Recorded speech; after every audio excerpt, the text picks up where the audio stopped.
할렐루야. 자, 오늘 우리 주님께 나오신 저와 여러분들을 환영하며 축복합니다. 이 시간 이곳에 계신 분들, 또한 지금 인터넷을 통해서 인터넷 방송을 통해서 수요예배에 참여하고 계신 모든 분들에게 우리 주님의 귀한 은혜가 늘 함께 하시고 가득하시기를 간절히 축원합니다. 자, 오늘 이 말씀을 통해서 여러분 새 힘을 얻기를 바랍니다. 강하게 무장하시고요, 늘 세상을 이기며 살아가시는 저와 여러분들이 되시기를 간절히 바랍니다. 자, 이렇게 우리가 항상 믿음과 말씀으로 우리가 무장을 해야 될 이유가 있습니다. 왜냐하면 우리가 살아가고 있는 이 인생살이가요, 흔히 우리가 전쟁에 비유할 정도로 만만치 않기 때문입니다. 전쟁은요, 죽고 사는 문제입니다. 그래서 조금만 내가 방심을 해도 내가 당할 수밖에 없고 패할 수밖에 없는 거거든요. 그래서 늘 긴장해야 하는 것이 전쟁 상황입니다. 그만큼 우리의 인생살이는요, 이렇게 전쟁에 비유할 정도로 정말로 경쟁도 심하고 겪어야 될 고난과 어려움도 매우 많이 있다라는 것입니다.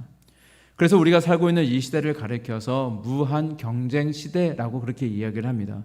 자, 무한 경쟁이라는 것은 무슨 말이냐면, 그것이 개인 간이든 아니면은 기업 간이든 국가 간이든 간에 살아남기 위해서는 끊임없이 경쟁을 해야 된다라는 그런 의미를 가지고 있어요. 잠시 쉬는 것도 허락하지 않습니다. 잠깐 쉬면 저 사람이 나보다 앞서가기 때문에 쉴 수도 없어요. 늘 우리의 생명이 있는 한 끊임없이 살아남기 위해서 경쟁하는 시대가 바로 지금의 시대다라고 이야기를 합니다. 그래서 무엇 하나 쉬운 것이 없는 것 같습니다. 저 오죽하면 우리 학생들이 공부하고 이제 대학에 들어가는 이제 입시도 우리가 입시 전쟁이라는 이야기를 하고 있습니다. 입시만이 아니죠. 우리가 학교를 졸업하게 되어지면, 대학교를 졸업하게 되어지면 이제 많은 이제 청년들이 취업 전쟁 가운데 이제 있게 되어지고요. 그리고 또한 이제 직장에 들어가서도 한 푼이라도 더 벌기 위해서 내가 다른 직원에 비해서 떨어지고 내가 정말로 그 퇴보하는 그런 모습이 되지 않기 위해서 정말로 이 생활 전전에서 일과의 전쟁을 치러야 됩니다. 그리고 조그만 경쟁에서 밀리게 되어지면은 이제 금방 뒤처지게 되는 것이거든요. 자, 그래서 이 경쟁에게 밀리게 되어지면 이제 여러 가지 형상이 있죠. 만일 내가 장사를 하는 가게라고 한다면 이제 손님이 이제 우리 가게가 아니라 다른 가게에 가게 되어지면 이제 손님이 없다 보니까 결국에는 이제 폐업하고 문을 닫아야 되는 지경들도 많이 있고요. 기업이라고 하면 다른 기업에게 밀리게 되어지면 계속 적자를 벗어나지 못하고 결국에는 그 기업은 망하게 되는 것이거든요. 그래서 우리는요, 열심히 노력해야 됩니다. 남보다 우리는 부지런해야 됩니다. 지지 않기 위해서, 경쟁에서 밀리지 않기 위해서 밤낮 부지런히 뛰어다녀야만 합니다. 자, 이것이 바로 우리가 생각하는 상식적인 경쟁의 원리입니다. 그리고 이렇게 부지런하고 좀 더 남보다 더 연구하고 노력하는 사람들이 잘 되고요. 그리고 이런 사람들이 성공도 하고 돈도 많이 벌게 되어집니다. 그래서 우리는 부단히도 위를 향하여서, 좀 더 위를 향해서 가려고 더 높은 것을 바라보면서 저 그곳에 오르려고 안간힘을 쓰면서 우리는 인생을 살아가고 있는 것입니다. 자, 그런데 한번 여러분 생각해 보시길 바랍니다. 좋은 데에 가게 되면 그 아이가 잘 사는 것 같죠? 좋은 스펙을 쌓고 좋은 직장에 들어가면 성공한 것 같죠? 돈을 많이 벌면 출세한 것 같고 인생 성공한 것 같죠? 한번 사람들에게 물어보시길 바랍니다. 왜 당신은 돈을 열심히 벌고 있습니까? 왜 여러분은 왜 출세하려고 하십니까? 한번 물어보시면 정말로 공통적인 대답이 뭐냐면은 행복해지고 싶어서입니다. 다른 게 아니에요.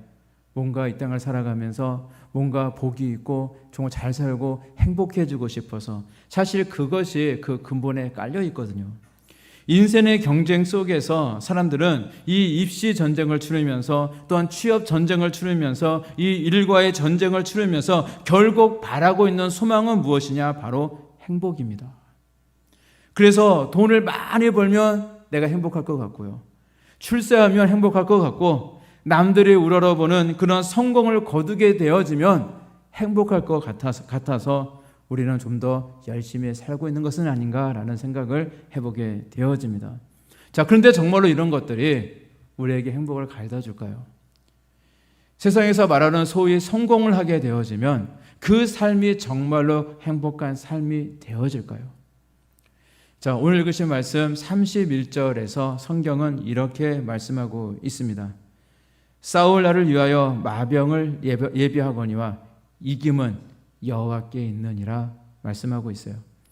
우리가 승리하고자, 뭔가 전쟁에서 승리하고자 마병을 열심히 준비하고 노력하는 것은 인간의 몫일지는 모르지만 그 싸움에서 이기게 하시는 분은 바로 우리의 하나님이시다라는 것입니다. 다시 말해서 우리의 인생에 부지런히 열심히 노력하고 최선을 다해서 무조건 승리하는 것이 아니라 승리는 우리 인생의 생사화복을 주관하시는 우리의 아버지께서 주시는 것이다 라는 그런 말입니다. 따라서 우리는 하나님이 허락하지 아니하시고 하나님께서 내게 복을 주시지 아니하신다면 인간이 제 아무리 노력하고 재간을 부려도 절대 승리할 수 없다는 것을 오늘 성경 말씀 우리에게 말씀해주고 있는 것입니다. 자, 이것을 인생의 행복과 연결시켜 보게 되어진다면 우리가 높아지고 아무리 물질이 많아져도요, 우리 하나님이 복을 주시지 않는다면 그 인생은 불행해질 수밖에 없다라는 것입니다. 좋은 대학에 들어가도요, 실패의 길을 걷는 사람들 너무 많이 있습니다. 돈이 많아도요, 참으로 불행한 인생을 살아가고 있는 사람들이 이 땅에 얼마나 많이 있는지 모릅니다. 자, 한 가지 예로요, 이 땅의 사람들은요, 행복을 위해서 일확천금을 꿈꾸잖아요. 일확천금. 그래서 제일 많이 하는 것이 무엇이냐 보니까 복권을 사는 겁니다. 로또와 같은 그런 복권을 이제 사는 것일 겁니다. 이제 그런데 이 로또에 당첨돼서 일확천금을 얻게 된 사람들의 인생을 추적해 봤어요. 그랬더니 이 로또에 당첨된 사람들 중에 70%의 사람들이요, 몇 년 되지 않고 그냥 오래 가지도 않아요. 몇 년 되지 않아서 파산했다라고 하는 연구 결과가 있습니다. 자, 그들이 파산하게 된 이유들이 다양합니다. 사업 투자를 잘못할 수도 있고요. 또 귀가 좀 얇아가지고 이 사기꾼에게 속아서 재산을 날린 사람도 있을 것이고, 아니면 어떤 사람은 사치와 향락을 즐기다가 그래서 그냥 돈을 막 씀씀이가 커지고 이제 차도 고급차 사고 집도 막 사고 이렇게 씀씀이가 커지다가 돈을 다 날린 경우들도 있을 것이고요. 다양한 경우들이 있을 것인데 사실 그것들은요, 우리가 인간의 눈으로 볼 때에 겉으로 벌어진 일에 불과한 것이고요. 그들이 실패한 근본적인 이유를 말한다면 그들은요, 그 물질을 받을 만한 그릇이 되지 못했기 때문입니다. 이게 근본적인 원인입니다. 그릇이 안 된 사람에게 물질을 맡긴다는 것은요, 마치 돼지 귀에 보석을 달아준 것 같이 어울리지 않는다라는 이야기예요. 아무리 돼지 귀에 예쁜 보석을 달아줘요, 이 돼지는요, 자기 산 거기에다 막 뒹굴잖아요. 그 돼지는 보석의 가치를 모르거든요. 물질이 생기니까요, 그동안은 정말 알콩달콩 잘 살던 부부가 그 사이가 멀어지고 깨어지게 되어집니다. 물질이 생기니까요, 그래도 우리 예수님께 나와 열심히 신앙생활했던 분인 것 같았는데 그 신앙을 점점 잃어버리게 되어집니다. 물질이 생기니까 교만해지고요, 남을 우습게 여기게 되어지고 점점 안 좋아지더라는 것입니다. 그래서 오히려 그들은요, 로또에 당첨되지 않았을 때가 오히려 더 행복했을 것입니다.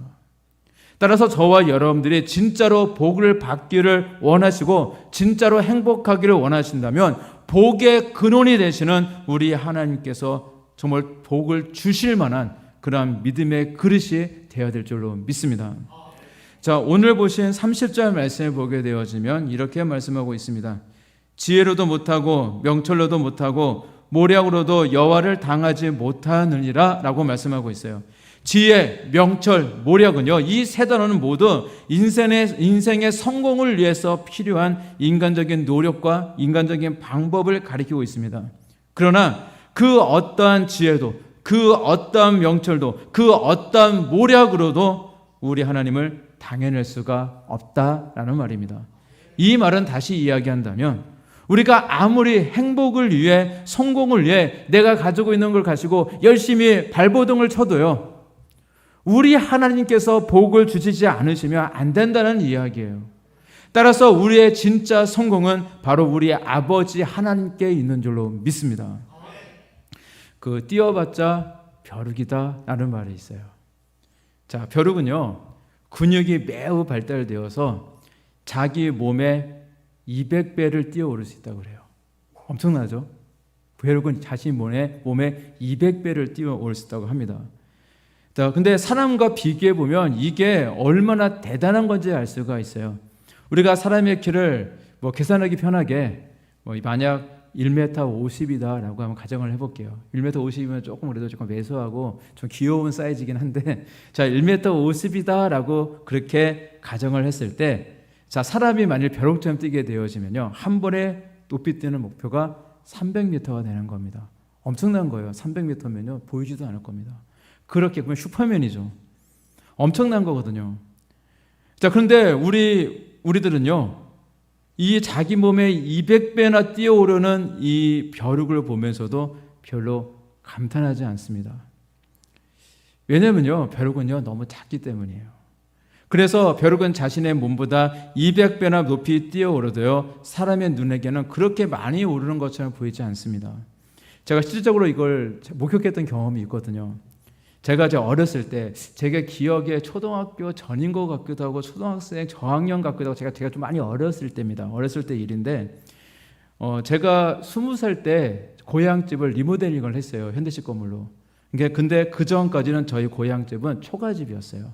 그리고 우리가 항상 그 나무 장작 해가지고 이렇게 구두장도 있고 제가 그런 집이 있잖아요. 그리고 옆에 항상 구두장에 고양이 한 마리 앉아 있고, 항상 저희 집이 완전히 시골 그런 집이었었는데, 제가 방이 여러 개가 있었습니다. 그래서 집이 그래도 작지는 않았어요. 그래서 방이 여러 개가 있었는데, 제가 그 방 하나에서 혼자 그냥 놀고 있었어요. 제가 어렸을 때니까 혼자 놀고 있었는데, 옆에서요 벼룩 한 마리가 뛰어다니더라고요. 그래서 이렇게 팔짝 뛰어다녀요. 그래가지고 그 모습이 하도 신기해가지고 지금 벼룩이 이렇게 가는데 제가 따라갔어요. 옆에서 이렇게 벼룩을 따라갔어요. 그랬더니 이러면 팔짝 뛰어갔더니 갑자기 제 몸으로 쏙 들어오더라고요. 그리고는 제 몸 어디론가 숨어버렸습니다. 그래서 제가 찾을래도 없더라고요. 아마 그동안 제 몸에는 피를 빨아먹고 열심히 아마 살았을 것 같아요. 자, 이처럼요 벼룩은요 아무리 잘 뛰어봤자 기껏해야 옆에 있는 사람 몸에 들어갈 수 있을 정도입니다. 아마 한 뼘 될까요? 제가 어린 시절에 한 뼘쯤 뛰었던 것 같은데, 인간의 모습으로 인간의 눈을 볼 때 이 벼룩이 아무리 뛰어봤자 한 뼘밖에 되지 않는, 정말로 그래서 뛰어봤자 벼룩이라는 그런 이야기가 나오는 것입니다. 하물며 온 우주보다 크신 우리 하나님이 보시기에 우리 인생이 뛰어봤자 얼마나 뛸 수 있겠습니까? 제 아무리 지혜롭고 한들, 제 아무리 명철하다 한들, 제 아무리 묘략이 뛰어난다 한들, 우리 하나님이 보시기에 그것은 아무것도 아니라는 겁니다. 하찮은 것에 지나지 않습니다.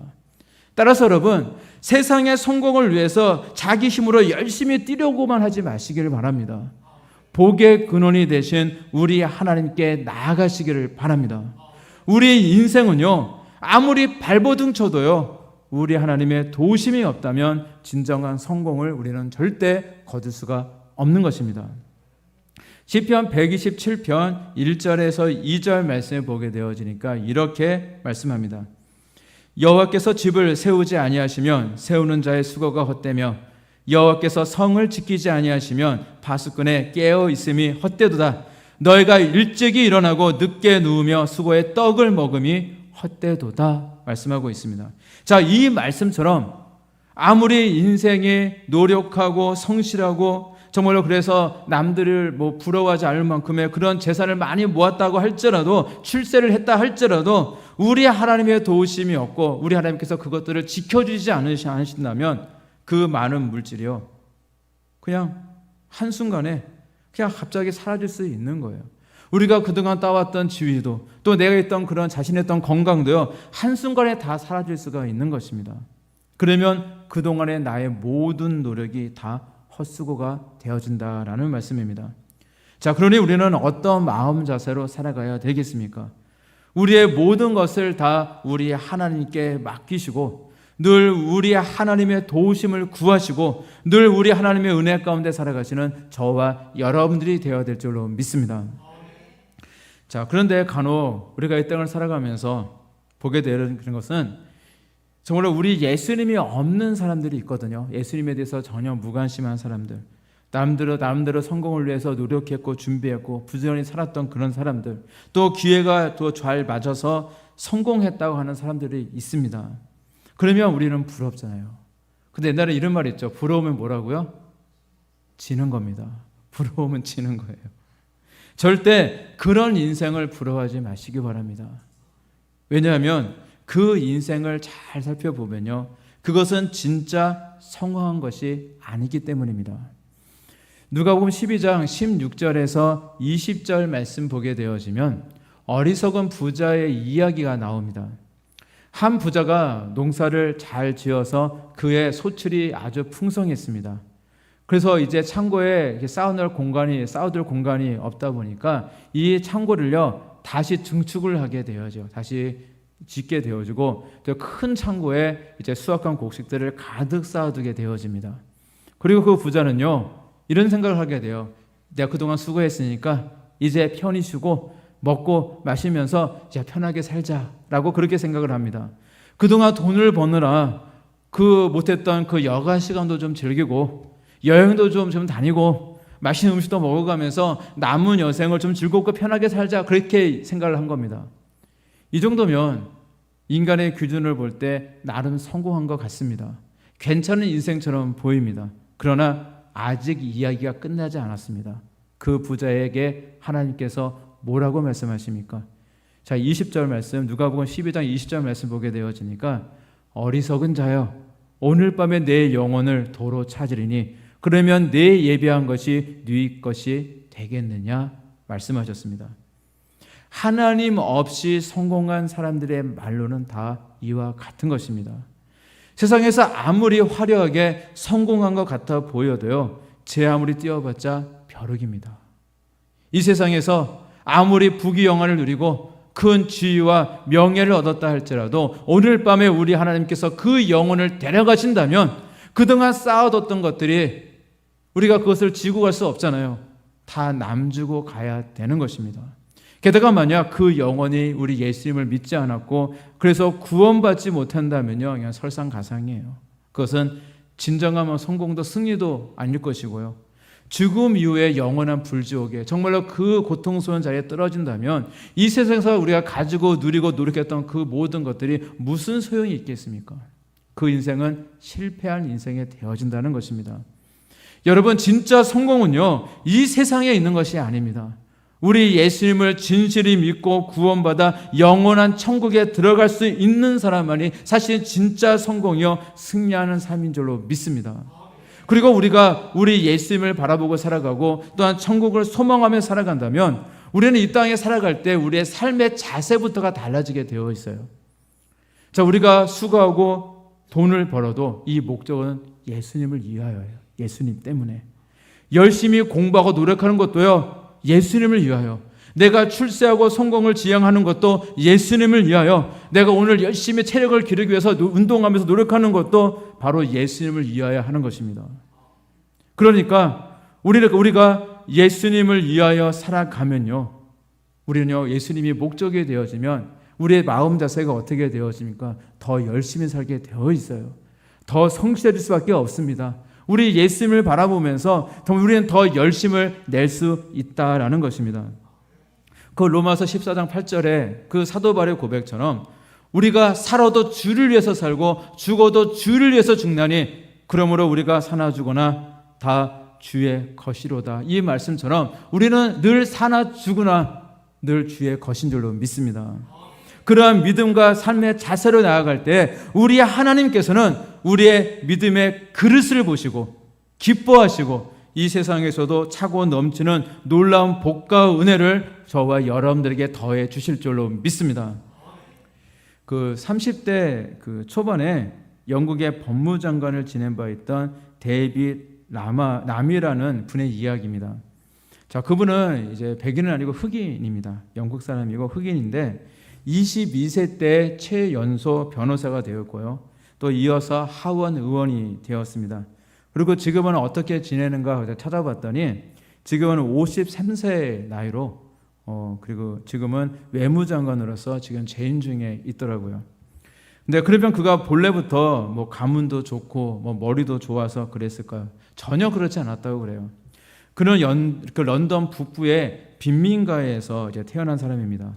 그리고 아버지가 일찍 돌아가셔서 이 홀 어머니와 함께 정말로 온갖 고생을 다 하면서 살아갔던 인물이에요. 그들은요, 그 정부 보조금으로 겨우 끼니만 때우고 간신히 그리고 입에 풀칠하며 살아갔던 정말로 그런 사람들이었습니다.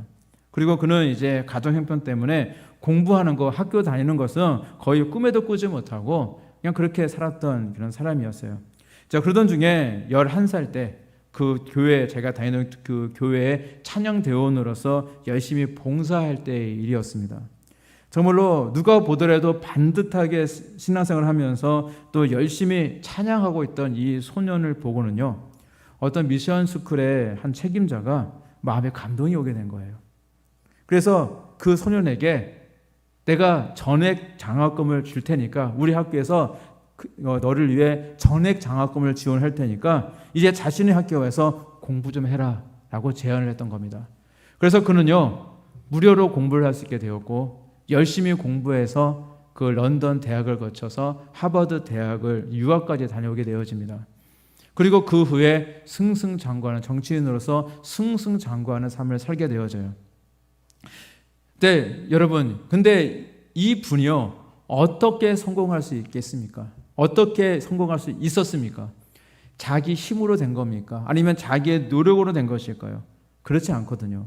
물론 그는 주어진 자리에서 열심히 공부하고 노력한 것도 맞지만 그것은 사실 결정적인 요소가 아닙니다. 그는 도저히 공부할 수 없는 그런 형편의 사람이었고, 보통 그런 아이들은요, 학교도 못 다니고 그냥 어렸을 때부터 그냥 일터에 다니면서 정말 그렇고 그런 힘든 인생을 살 수밖에 없는, 그것이 일반적인 삶의 모습일 것입니다. 그러나 그가 교회에서 정말로 어떤 미션 스쿨의 그 책임자를 만나게 되었고, 또 그의 인생은 완전히 달라질 수가 있었던 것입니다. 자, 이것은 바로 우리가 신앙의 눈으로 보게 되어지면 바로 하나님의 인도하심이잖아요. 하나님께서 그의 삶을 인도해 주셨고, 그리고 도와주셨기 때문에 하나님의 은혜로 이러한 놀라운 일이 일어날 수 있었던 것입니다. 이와 같은 이야기는요, 오늘 우리들의 삶 가운데서도 일어날 수 있는 이야기입니다. 구체적인 내용은 다 저마다 다릅니다. 삶의 자리가 다르고 인생의 그 모습이 다르기 때문에 어떤 그 인생 가운데 있는 그런 인생의 이야기들은 저마다 다 다르겠지만, 우리 인생 가운데서도 우리 하나님께서 우리를 인도하시고 우리를 돕고 계시기 때문에 데빌 라비의 이 이야기는 동일하게 우리의 이야기도 될 수가 있다는 것입니다. 그래서 중요한 것이 뭐냐? 바로 우리의 마음가짐이 중요합니다. 우리 하나님이 주시는 이 복을 받을 준비가 우리가 되어 있어야 된다는 것입니다. 우리의 믿음이 잘 준비되어 있어야 된다라는 말입니다. 아무리 작은 일이라고 할지라도 우리의 입술은요, 늘 우리 하나님께 영광을 돌릴 수 있어야 합니다.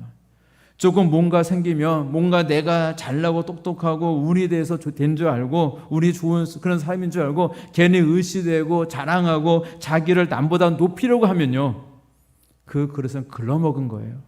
그런 사람에게는요, 우리 하나님은 절대 복을 주시지 않습니다.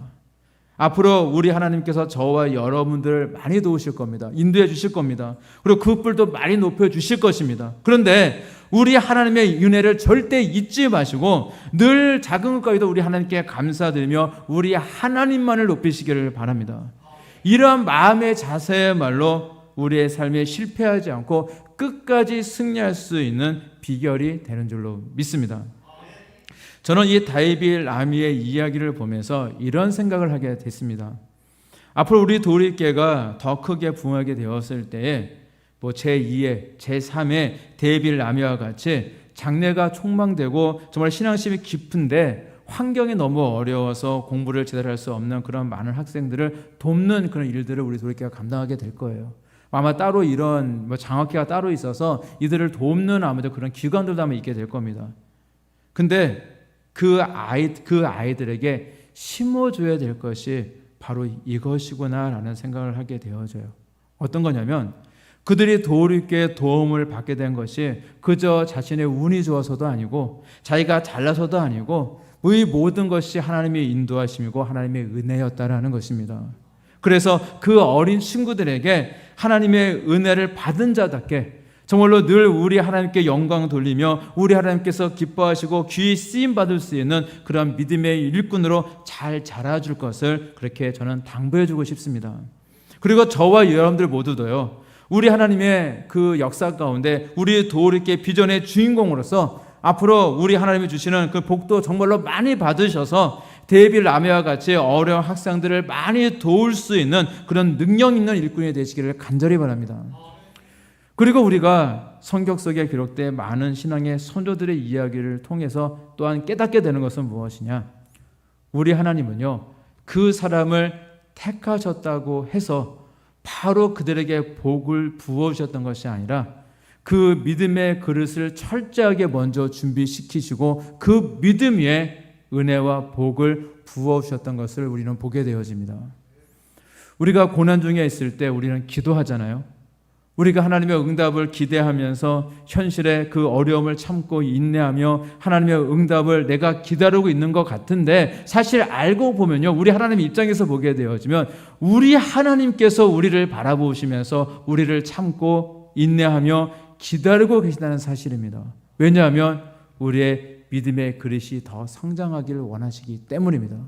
내 믿음이, 내 그릇이 성장하지 않고 여전히 교만이 있고 여전히 자기 자랑이 있고 자기보다 남을 높이는 게 아니라 남보다 날 높이려고 하고 그런 마음이 있다면 그것 때문에, 이 복 때문에 오히려 그가 망하는 인생이 될 수 있기 때문에 그릇이 준비되지 않은 사람이 로또에 당첨되며 그 인생이 망치는 것처럼 하나님께서 준비되지 않는 사람에게 그에게 하나님의 복을 부어주시면 그거로 오히려 하나님을 떠나는 어리석은 인생이 될 수 있기 때문에 우리 하나님은요, 그 믿음의 그릇이 성장하기를 기다리신다는 것입니다.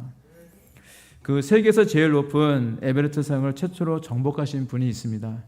그 에드먼드 힐러리경이라고 이야기를 하는데 그분은요, 청년 때 그 에베레스트상의 정복에 나섰다가 아주 큰 실패를 경험하고 돌아오게 되어집니다. 자, 그러나 그는 내려오는 길에 이런 유명한 말을 남겼습니다. 산아, 너는 잘하지 못한다. 그러나 나는 잘할 것이다. 나의 기술도 나의 힘도 나의 경험도 나의 정비도 자라날 것이다. 나는 반드시 다시 돌아온다. 그리고 기어이 내 정상에 설 것이다. 이런 유명한 그런 말을 했다고 그래요. 그리고 그는 철저하게 준비합니다. 그리고 10년 후인 1953년 5월 29일 그는 다른 산악인이었던 덴징 노르가이라는 사람과 함께 역사상 처음으로 에베레스트상 정상을 정복했다고 합니다. 그가 아무도 오르지 못했던 이 에베레스트상을 정복할 수 있었던 이유를 든다면 다른 것이 아니에요. 그는 포기하지 않았기 때문입니다. 그는 노력하고 또 노력해서 그는 계속 성장하게 되어집니다. 그리고 마침내 에베레스트상을 정복할 수가 있었다고 합니다. 자, 이것은 우리의 신앙도 마찬가지입니다. 우리의 신앙도요, 계속 성장해야 합니다. 지금 특별히 어떤 고난 때문에 어려움을 겪고 계신다는 분이 계신다면 그것이 뭐 인생의 뭐 육적인 문제이든 질병이든 악한 사단으로 인한 그런 고통이든 정말 내가 그런 어려움들을 겪고 있다면 여러분 희망을 가지시기를 바랍니다. 우리 하나님은요, 지금 우리를 보고 계셔요. 우리의 믿음의 그릇이 되었는지를. 그리고 이 고난을 이겨내기 위해서 우리가 기도하고 분투하는 모든 과정을 통해서 우리의 신앙은 계속 성장하게 될 것이고 하나님이 원하시는 그 믿음의 그릇이 될 때에 우리 하나님의 역사가 반드시 있다는 사실을 여러분 믿으시기를 바랍니다. 따라서 중요한 것은요, 우리는 절대 포기하지 않는 겁니다. 믿음의 근성을 가져야 한다는 것입니다. 아무리 앞에 거대한 에베레스트 산과 같은 그 너머에 큰 산이 있다 하더라도 정말 내가 끝까지 포기하지 않고 우리 하나님을 바라보며 믿음의 걸음으로 한 걸음씩 한 걸음씩 나아간다면 그것을 반드시 정복할 수 있는 날이 반드시 오게 됨을 여러분 믿으시기를 바랍니다. 자, 그런데요, 문제는요, 우리 하나님의 기준이 좀 많이 높으시거든요. 그래서 우리는 늘 언제나 우리 하나님 원하시는 믿음의 그릇이 언제 될까 사실 염려가 되기도 합니다. 과연 나의 기도의 분량이, 과연 나의 이 믿음의 분량이, 나의 이 그릇이 우리 하나님께서 원하신 데까지 이룰 수 있을까? 거기까지 이르를 수 있을까? 염려가 되기도 합니다. 왜냐하면 내가 나를 봐도 부족하거든요. 나의 부족함, 나의 게으름을 우리는 잘 알고 있기 때문입니다. 자, 그런데 우리가 성경 말씀을 통해서 보게 되어지는 것은, 너무 감사한 것은 우리 하나님께서 응답하시기 위해서 우리 하나님의 눈높이를 많이 낮추신다는 사실입니다. 요한복음 21장 말씀을 보게 되어지면 우리 예수님과 베드로의 유명한 대화 장면이 기록이 되어 있습니다. 자, 부활하신 예수님께서 베드로에게 찾아오셨어요. 그리고 베드로에게 우리 예수님께서 사명을 맡기시기 위해서 이런 질문을 하십니다. 내가 이 사람들보다 나를 더 사랑하느냐 물어보셔요. 그때 베드로는요, 내가 주를 사랑하는 줄 주께서 아시나이다 라고 고백하고, 예수님께서 그에게 사명을 맡기시는, 내 양을 치라 하면서 맡기시는 그런 장면이 기록이 되어 있어요. 자, 그런데 이 장면을요, 한국어 성경이 아닌 이 신약 성경은 헬라어로 기록이 되어 있거든요. 그런데 이 헬라어 원어를 읽게 되어지면 그 의미가 더 분명하게 나타납니다. 그래서 많은 그 목회자들, 특별히 저도 뭐 헬라어도 공부하고 히브리어도 공부하고, 저는 구약 전공이거든요. 그래서 히브리어 정말 열심히 공부했던 기억이 나는데, 그런데 이 어학을 많이 공부를 시킨 이유가 있어요. 성경을 원어로 보게 되어지면 그 의미가 좀 많이 다릅니다. 그 한국어 성경은요, 예수님께서 모두 3번 동일한 질문을 하셨고, 베드로는 또 3번 또 같은 대답을 한 것으로 번역이 되어 있는데, 헬라어는 좀 그 의미가 좀 다릅니다.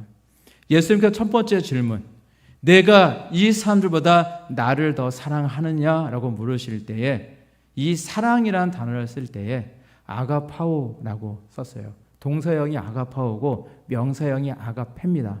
근데 제가 쉽게 좀 이해하기 위해서 원래 동사형이지만 명사형으로 말씀을 드릴게요. 아가페로 물으셨어요. 이 아가페의 사랑은 뭐냐면, 우리 하나님께서 우리 인생을 사랑하셨던 그 절대적이고 무조건적이고 희생적인 사랑을 이야기합니다. 아가페로 물으셨어요. 근데 베드로의 대답을 보게 되어지면, 내가 주를 사랑하는 줄 주께서 아시나이다 라고 그 베드로도 사랑을 고백하지만, 그때 사용한 단어는 아가페가 아니라 필레오였습니다.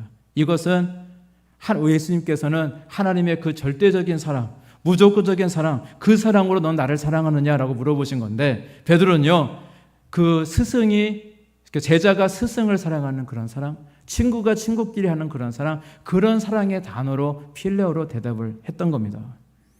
아마 그 예수님께서 공생애했던 시절에 아마 그때 동일한 질문을 예수님께서 하셨다면, 평소에 혼장담하고 나서기를 좋아했던 이 베드로는요, 아마 그 열정을 가지고 아마 예수님이 주셨던 그 아가페로 동일한 대답을 했을 거예요. 저도 예수님을 무조건적이고 절대적이고 희생적인 이 아가페의 사랑으로 우리 예수님을 사랑합니다 라고 베드로는 분명히 대답을 했을 겁니다.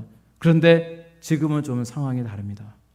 왜냐하면 우리 예수님께서 십자가에 달리실 때 베드로는요, 예수님을 3번이나 모른다고 부인했던 전적이 있었거든요. 그는 자신의 연약함을 철저하게 깨닫고 있었습니다. 그는 예수님을 위해서 자신의 목숨을 바칠 각오도 되어 있었다고 그들은 스스로 생각하고 있었는데, 막상 그 상황이 되니까 자기 목숨 하나 부지하기 위해서 예수님을 배반했던 겁쟁이였던 것입니다. 그래서 그는요, 아가페의 사랑으로 부르시는 우리 주님께 감히 아가페로 대답할 수가 없어서 필레오로 대답을 했던 것입니다. 두 번째로 예수님은 베드로에게 똑같은 질문을 하셨습니다. 내가 나를 사랑하느냐 하실 때 베드로는요, 역시 동일하게 필레오로 대답을 합니다. 자, 세 번째로 예수님께서 베드로에게 또 같은 질문을 하셨는데, 이때 예수님께서 베드로에게 물으실 때는 아가페로 물으신 것이 아니라 우리 예수님께서 눈높이를 낮추세요. 필레오로 물어보십니다. 네가 나를 사랑하냐 할 때는 아가페가 아니라 필레오, 그러니까 필레오로 대답을 하는데, 그때 베드로는 너무도 죄송스럽고 부끄러운 마음을 가지고 우리 예수님을 사랑한다라고 동일하게 필레오로 대답하고 있는 것이 이 내용이거든요. 그리고 우리 예수님은 베드로에게 내 양을 먹이라 하시면서 그 사명을 맡기셨습니다. 자, 우리 예수님은요, 연약한 베드로에게 응답하시고 사명을 맡기시기 위해서 눈높이를 많이 낮춰주신 거예요. 우리 예수님께 정말 우리 인생에 원하시는 아가페지만 우리 인생은 그 아가페에 도달할 수가 없거든요. 우리의 힘으로는 안 됩니다. 우리의 의지로 안 돼요. 그러니까 예수님께서 우리 그 눈높이를 많이 낮춰주셨어요. 이런 이야기는요, 신약 성경에만 있는 것이 아닙니다. 구약 성경에 보게 되어지면 야복 강변에서 강가에서 하나님과 야곱과 씨름하실 때 일부러 하나님께서 져주시잖아요. 우리 하나님의 역사가 바로 이와 같다라는 것입니다. 하나님의 기준은 절대 우리 인생에 다다를 수 없을 정도로 굉장히 높으신 것은 맞아요. 그러나 우리 하나님은 우리에게 정말로 복을 주고 싶으시기 때문에 스스로 그 기준을 낮추시고 우리 인생에 찾아오시는 분이라는 사실을 믿으시기를 바랍니다. 그래서 이 사실이 얼마나 감사한지 모릅니다. 따라서 여러분, 그 기준까지도 낮추시면서까지 우리를 쓰시고자 하시고 우리에게 복을 주시고자 하시는 우리 하나님을 믿으시고 절대 포기하지 마시고 더 열심히 저와 여러분들의 믿음의 그릇을 준비하며 나가시기를 바랍니다. 그래서 우리 하나님이 주시는 복과 은혜도 꼭 받으시고요, 늘 이기며 승리하며 정말로 신나고 행복하게 우리 주님만을 높이며 귀히 쓰임 받으시며 살아가시는 저와 여러분들이 되시기를 우리 주님의 이름으로 간절히 축원합니다. 기도하시겠습니다.